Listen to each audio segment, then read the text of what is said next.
The terms being fit and being healthy are often used interchangeably when describing an ideal state we should look towards if we value a strong quality of life. However, the terms fit and healthy are completely different states of being by definition alone.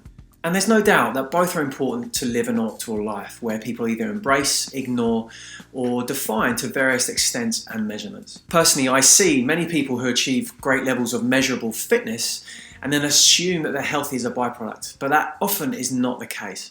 An example of this is where an athlete's drive can push both those who aren't aware of physiology and also those who are fully aware of physiology towards unintentional patterns of anxiety and into chronic health issues that worsen with training. So in this video, I'm going to teach you the truth behind fitness or performance training versus a focus on health. I'm going to show you how that shows up in your life and really the true cost of performance training. And finally, I'm going to share with you a powerful, really powerful 12-point wellbeing health checklist that you can use in your life to help you identify if you need to make some changes. Before we start, I'm going to ask you to subscribe to the channel, click this button here and then click the bell so you'll be notified each and every week when we release new videos. So when you've done that, let's dive straight in.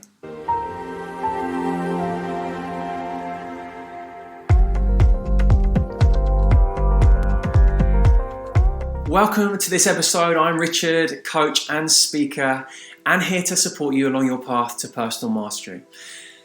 Now, I've seen all sides to fitness, to performance, to health. I was a coach in Olympic sport for 16 years. I was addicted to training myself, which led me to various different illnesses, mental and physical. And now I live a life focused specifically on health. So my whole lifestyle is set up for health. And so I've got a really painful experience, but also a very unique experience that I can see all sides to this story. And this is what I want to share with you today. So I want to define fitness or performance training and health training, just so we're all on the same page with regards to its definition. Now, fitness training involves the activity of some sort that stimulates various systems of the body and maintains a certain condition or output within the body. Now, this perspective is all about points, it's all about winning, it's all about load lifted, time achieved, distance covered, goals scored. Kind of really they're just constructs or ideas that are made up to get us motivated to do something. Health, on the other hand, involves every system of the body and is only achieved through a lifestyle that supports health. Something we have a relationship to and asks us to look outside of our egoic state that we're in. And so I'm going to invite you to look at this perspective through a very broad picture. So taking in emotional cognitive load, taking in the range that you have with regards to your physical expression, how diverse is your movement, the kind of food you eat, the quality of your relationships, how well you express your feelings, and the sum of all stress in all areas of your lives.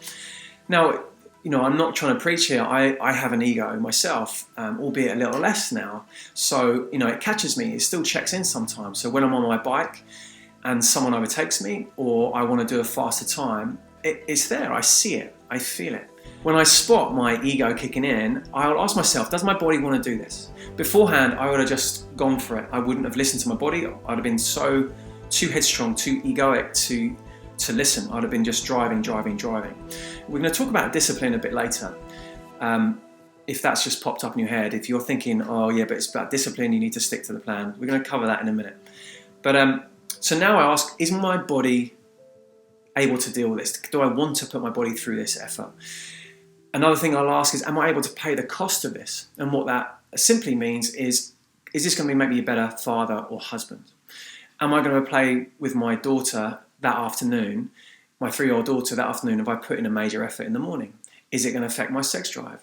These are kind of fundamental questions that I do go through now. Is it worth it? Is it going to make me better? Is it going to make me more creative in a professional setting, my work? So just kind of leave that there for you, to start to ponder these type of questions with regards to training now with a health focus.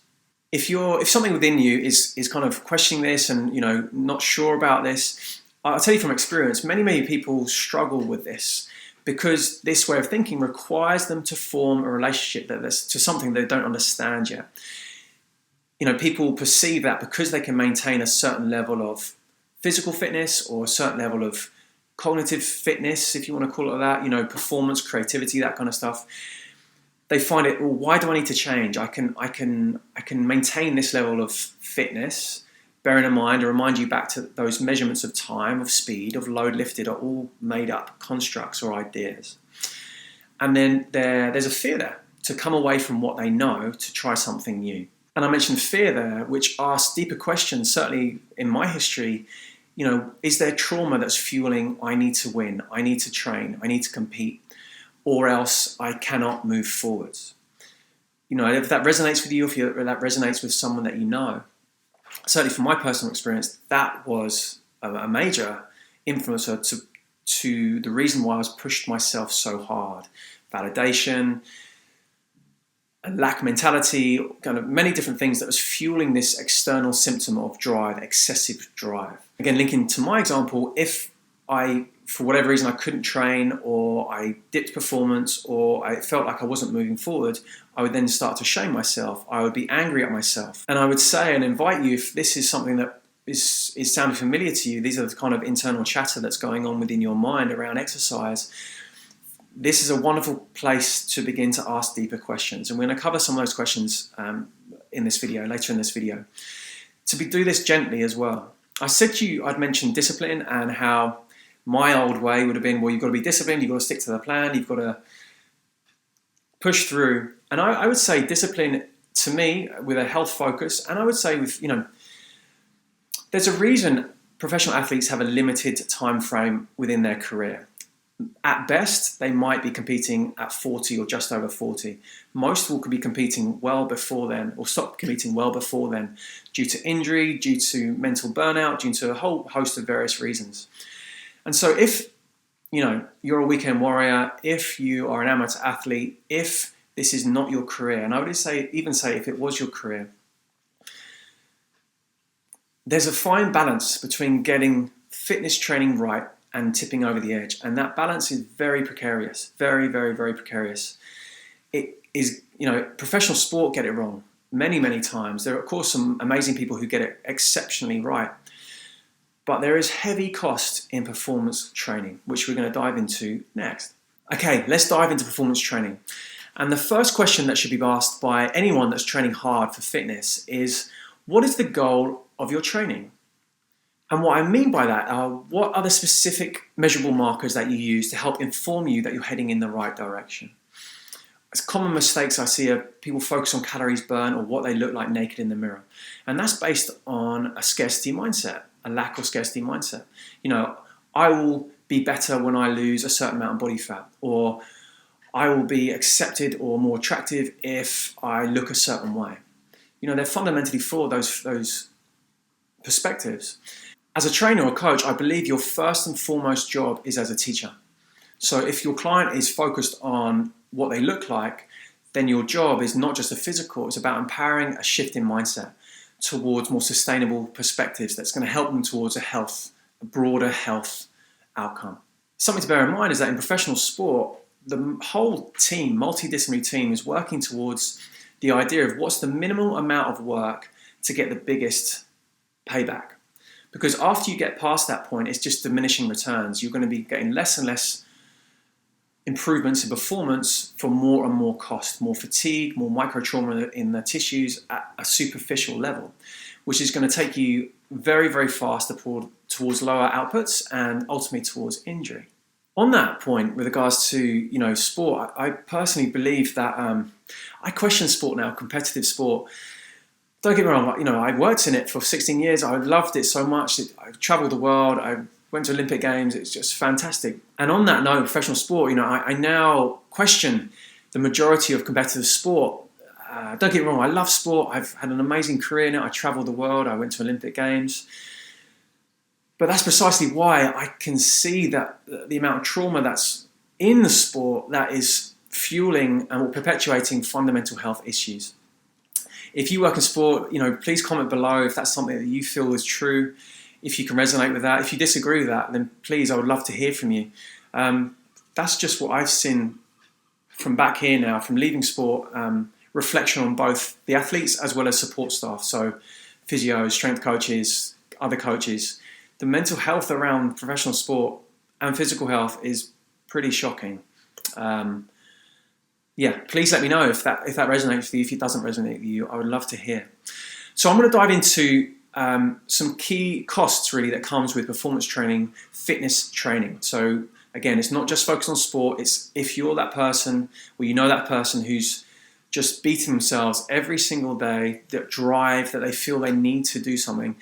This is how that shows up. The true costs of that I'm going to describe right now. And it's broken into 3 categories. So physical, emotional, and spiritual. So the physical, you get physical damage, chronic injuries or pain. You know, you're again, from experience, your body is always hurting, and it shouldn't be like that. You know, you have a chronic injury, you have niggles that come back, keep coming back, keep coming back. Why is that? What's the message that you're ignoring? That's a question that alone is a very powerful discussion that person can have with themselves. Nervous system fatigue. You know, that constant tiredness, that battle to have to try and push through, just that overall tiredness that rarely goes away when you're the true cost of performance training if you're getting it wrong. Chronic symptoms. So chronic illness ties into the chronic pain again. It could be changes in your menstrual cycle if you're female. It could be changes in testosterone if you're male. You know, mood, sex drive, that kind of stuff. Chronically, on a chronic basis. You're sympathetic dominant. So what that means is you have a chronically low heart rate, or high heart rate, sorry. You have chronically low heart rate variability. Your body is in sympathetic. It finds it hard to shift into parasympathetic or rest digest. Trapped energy, trapped emotions within your tissues. You know, that I link that again to pain within the body. There are certain ranges that you're, you know, deep squat, for example, or whatever. If there's certain movements within your body that you're finding hard, don't just see it from a muscular level, or don't just see it from physical. What else is going on within those tissues? Energetics, emotions, that kind of thing. And low energy, low vitality. Emotional levels. So how this shows up is in terms of the physical, the soothing, the emotional soothing that comes with training hard.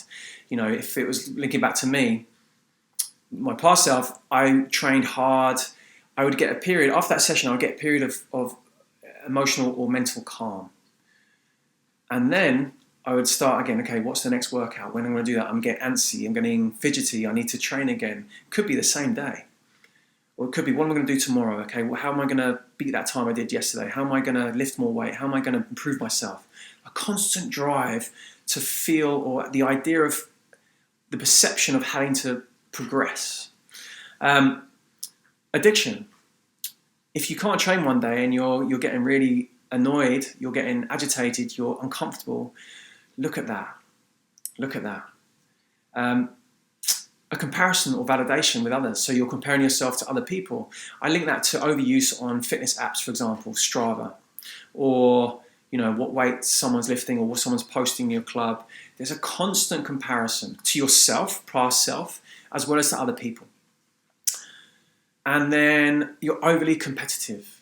Kind of your drive becomes unhealthy obsession, and it ties in with those other ones. But it just becomes this unhealthy obsession where you're pushing yourself, your body, beyond what it wants to do. You're completely disconnected. And that ties into the spiritual.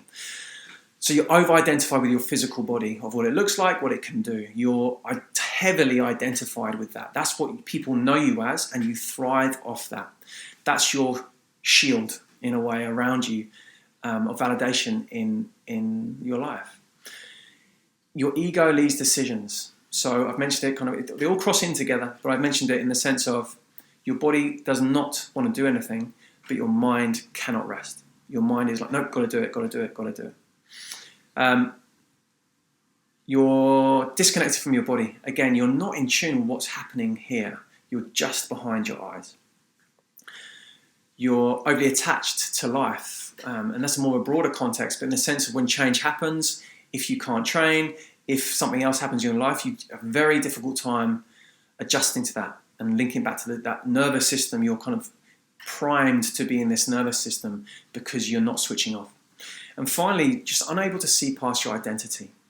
You're so heavy, that person's so heavily fixed on what they can do, on their physicality, what they look like, what they're known for, this perception that they feel they need to keep up, because what happens if they're not like that? So that's a real brief overview of how the costs really of performance training, fitness training that I have seen in my experience, through what I've seen and through my own lived experience. And so I want to ask you 3 questions really to help pick at this a little bit more.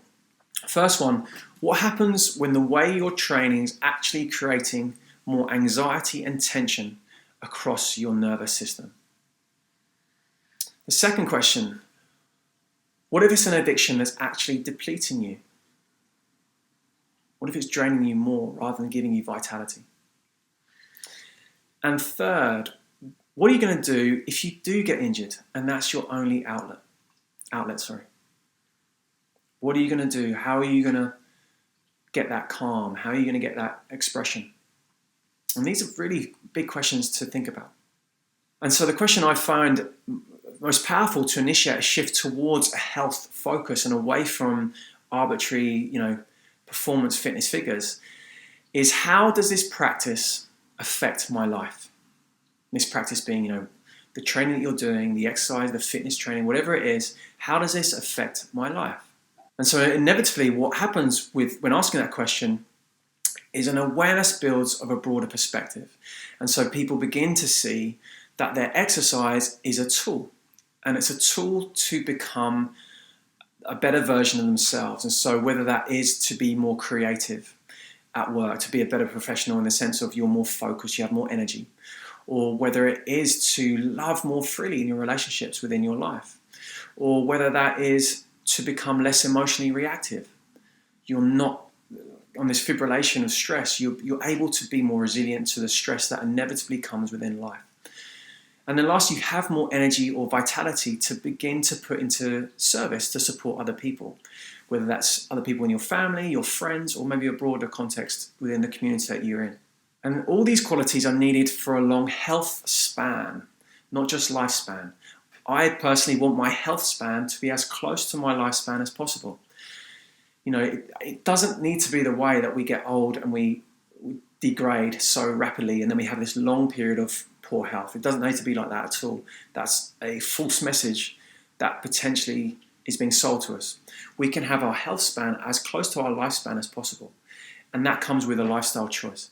Okay, so here are some qualities that show up when the balance of exercise for health is achieved. And so start with physical. So you're in tune with the undulations within your body.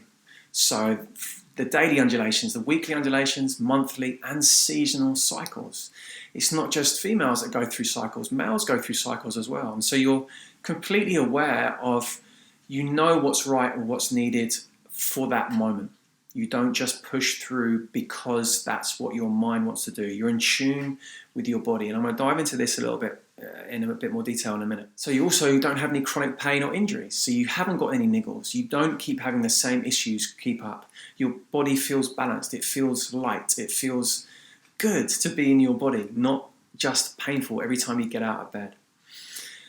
You have high vitality and energy. You're just an energetic person. And I don't mean energetic, you're running around. You just feel light. You feel vibrant. You feel you have energy to give to your work, to give to your hobbies, to give to your family, to give to your partner. You just have this vitality within you. And it's not that you don't have it, you're just connected to that again. And then you have freedom to express movement in many ways. You're not identified to one way. You're not that gym lifter, you're not that gym goer. That's not what you're heavily identified. I don't mean you're not going to the gym. You go to the gym if you want to, if you enjoy that. But you're not fixed on you squat this much, or you're not fixed on you're that yogi who can practice for 3 hours every day. It's not just about gym. There are many ways of abusing our body, of being obsessed with fitness. So emotional, let's look at the emotional. You're self-disciplined, but with respect. So you're very flexible and you can adapt to changes within, for really the greater good of you, what's needed for the greater good of you and your life. You're able to be flexible. You can adapt. You're not identified to having to do certain thing. That could be, you're meant to do in a session, but you just adapt to it to become a very easy session. You don't just push through the walls. Your sense of feeling light and resilient. So again, we mentioned before, you're just more resilient. It doesn't mean you don't get stress. It doesn't mean you don't experience stress, but you're not exploding or not being reactive. You're able to deal with it and to see it and to be pretty level-headed, or you can return back to a baseline a lot quicker than you can if you're burnt out. You're adaptable to life and change. That's again comes with that one. You can just flow with what happens within life when life happens. And you kind of got a balanced approach to your goals. So you're focused on the enjoyment of the practice of the skill rather than the outcome. So you enjoy the practice of lifting a weight. You enjoy the practice of yoga. You enjoy the practice of gymnastics or whatever the sport is, of riding a bike. But you're not identified with having to maintain a certain load or maintain a certain speed. Because remember, that load and that speed are made up ideas. They're just completely made up to fit in with our ego. And then finally, spiritual. So you have an integrated mind and body. You feel what's needed. Your awareness that you're not your mind or your body, and you've got nothing to prove to anyone. Your practices that you do are for enjoyment. They're not to show off. They're not to stand out. They're just for the enjoyment of it, the byproduct of what you love doing. You have a clear, energetic channel. And I've spoken about energy quite a lot in recent weeks. And so I point you towards this video here if you want to know a bit more detail about energy systems. Or the link below, it's going to be below. So you can just check that out. And finally, you're connected to really the multidimensional aspects of your being. And so when we view life through a spiritual perspective, we are completely aware that we're not just us. We are connected to something bigger. And that something bigger has a mysterious quality to it. And there's an awe and a wonder about it. And the athletes, the people that I've worked with, I'm grateful to work with, that have got an amazing balance of this are the acrobats and the kind of water men and women and the mountain men and women in action sports. So surfers, snowboarders, divers, that kind of stuff. People who are pushing their bodies beyond just performance. And so there's some extremely powerful lessons that we can learn from this group of athletes. And I'm so grateful that I've worked with them. If they survive and they come back from that day on the water or on the mountain and they're not injured, that is a good day. Of course they want to win. And they have this competitive drive. But what they have more of is a fundamental respect with nature, with their environment, whether it's the water, whether it's the mountains. If they don't have that respect, if they're not tuned into their body and they're not tuned into their environment, things can go seriously wrong. And so they are tuned into their whole body and mind are one. It's almost like a tuning fork. And so if they don't pay attention to that, then they are going to pay with the highest price of all, which would be their lives. And that's what I mean. Like they're competitive and they push themselves, but they have this higher level, this spiritual awareness of respect, really, of the connection with all. They are part of that environment. They're not above it. Okay, this is the final part of today's video and the wellbeing health checklist. And so the idea of this checklist is to help you identify areas that very often get overlooked. And I've used this checklist with professional athletes and with myself now. Although this video is very primarily aimed at people who push themselves potentially too hard, it's also going to be relevant. This checklist is also relevant to people who are wanting to improve their health and are maybe more a sedentary level. And so this is it's a really powerful checklist it's very, very powerful, and you're going to see that. A very simplistic approach to this list before we dive into it would be to ask yourself the question, are you happy? Are you hungry? And are you horny? And this was a genuine kind of litmus test that I did use with athletes in mornings before training. But this list is more comprehensive than that. 12 questions to ask yourself. And so if you haven't already, pause the video, grab yourself a notepad and just jot these questions down, because they're going to require you to ask a bit of deeper thinking for yourself, or just go back and watch this video again. So the first question, are you overly fatigued or have you chronic low energy? So do you rely on pre-workout booster drinks to get you training? And if so, what's the message you're ignoring from your body? Do you overuse those pre-workout drinks? Are you someone that feels they need those drinks? And if you need those drinks, the same as people who need coffee in the morning, what message are you are you trying to override? What symptom are you trying to smooth over with that? And an invitation for you to go to ask this, but that's a great one to start with. The second question, do you suffer with chronic poor quality sleep? Now, everyone has poor night here and there, especially if you've got children, but is your sleep chronically bad for weeks in a row? That's a huge sign of something bigger going on. Number 3, how resilient are you to stress in your life? Are you more emotionally reactive? Have your partner or your children or your friends said that that's showing up in your life more than normal? Number 4, do you suffer with chronic diarrhea or constipation? Do you check? Do you even look and see what it's like? Do you bring awareness to that? Because that's another fundamental area. It's not just down to food. Food, of course, has a huge effect on that. But stress has a massive effect on it as well. Are you bunged up? Or are you constantly loose? Number 5, do you have chronic low mood and appetite? Tying into the emotional reactivity, but you constantly kind of on a downer. Are you constantly low, find it hard to get cheerful? How much are you laughing in your life? Is your appetite affected? Number 6, do you suffer with chronic pain, symptoms or illness? Mentioned it earlier, but how does your body feel? Does your body feel nice to be in? Or are you kind of struggling every time you get out of bed? Are you taking longer to get over illness? A simple illness that should be, go in a few days. Is it lasting longer? Is it hanging around? Our immune system is amazing, so we have the ability to deal with many, many things. And so if our immune system is compromised due to inflammation, and inflammation is an immune response, it's not a muscular response. Bear that in mind. If you're taking long to get over illness, why is that? Okay, next question, number 7. Are you taking longer to heal or get over illness than normal? Are your colds hanging around longer than they should do? Are you getting repeated bouts of illness or feeling under the weather? Again, just questions to ask yourself, and really take time with these questions and bring awareness to it. If you're not sure, just mark on a calendar when you get sick and how long it takes. Number 8, do you actively prioritize recovery and restorative practices? I don't mean 5 minutes, I'll do a quick stretch and that's me done. Do you plan it into your day and into your week? Are you actively doing things like yoga, things like breath work? Are you planning it? Are you actively spending time each day, even if it's just 10 minutes, to do nothing and rest?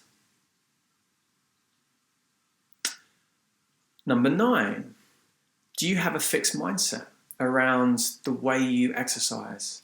You find it very hard to move away from the way you like doing, but you don't like trying other ways. Like if you're constantly in the same movements, you're a runner, for example, and nothing wrong running. I'm not saying don't run, but do you try other ways? Do you use your body in different ways?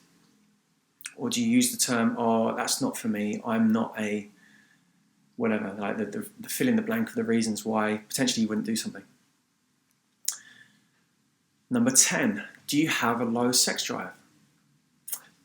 Now, like on a day-to-day basis, sex drive will change throughout the day, bearing in mind those daily undulations that I mentioned earlier. But are you a morning person? Are you an evening person? My honesty, I'm in the morning, morning or during the day. That's when I'm most vital.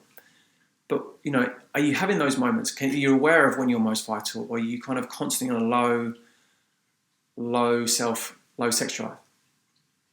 Again, just questions to ask yourself. Number 11, are you unable to see a broader perspective in your life? Are you stuck in identity of who you are as an individual, what you need to do to feel valid, to feel in a way that you've achieved something? And what I mean by that, kind of for me anyway, my perspective is that I had to train at all costs. If I had a 40-minute window, I would rush to a gym. I would train really, really hard in that short, brief time, and I would rush back in my work break. And I would have no downtime. I'd be constantly on. And that's what I mean by unable to see a broader perspective in my life. I could have used that time, I do now, so I practice now, but I could have used that time then to downregulate, to calm, to read a book, to have a gentle walk. And so I'll just open that question up to you. And finally, number 12, do you have a constant need for stimulation? Do you have an inability to rest? Do you find it very hard to be still? You constantly check it. That'll show up by checking your phone. If you're not exercising, you're antsy, you're kind of fidgety. Again, the perception of, I need to burn this energy off. But really, it's a deeper, in my experience, it's a deeper situation going on. So that's the 12 questions. Spend some time. And when you've gone through that, the final question I invite you to ask is, how many of those symptoms do you take medication for? How many of those symptoms are you trying to cover over with medication? You're not addressing the core issue. You're trying to smooth them over, cover them up. Don't think about them. Put them away. Painkillers, anti-inflammatories, antidepressants, stimulants, kind of the list could go on. But are you using medication to cover any of those up? Just open that up to yourself. Ask yourself these questions and spend time with it. A profound awareness begins to shine through when you do, and I invite you to do that. And I was trapped. I was stuck and trapped by my own barriers, my own cell of what I perceived I needed to do to be accepted and to be valid and to be a better person. That's where I was with it. And they were all those 4 cells were around me as a prison. When you break that, life becomes free and open and so much more enjoyable. So much more enjoyable. And that's my invitation to you today. If you're still watching this video, maybe you've already, you're like me and you have hit a point of illness or injury or some event within your life that is asking you to be curious about doing life in a different way. And if so, I can tell you from my experience, it can feel chaotic, it can feel frightening, it can feel like your identity is getting threatened. But know that, don't rush to change. And that change is what I call the path to personal mastery. And so the first stage of personal mastery is all about self-care. And there's a free guide for you to download below. The link is below. And it's this guide, the 4 simple steps to self-care. And it's going to show you how to do movement to ease chronic pain within your body. It's going to teach you how to shift into a more growth mindset, to really open up your perspectives. It's going to teach you 3 really simple nutrition changes to significantly improve your health. And it's going to show you how to have the best night's sleep you've had in ages. And finally, you're going to learn, a very introduction to learn how to use your breath to become more resilient, really. So now I want to open up to you. What has this brought up with you in this video? Comment below. Let me know what this has made you think, how it's made you feel. Do you agree with it? Does it resonate with you? Or do you disagree with it? I would love to hear, like, dislike, and please share this video with anyone that you may feel could benefit. If you haven't already, subscribe, click the button and click the bell so you'll be notified each and every time we release a new video. Thank you for joining and see you on a new episode.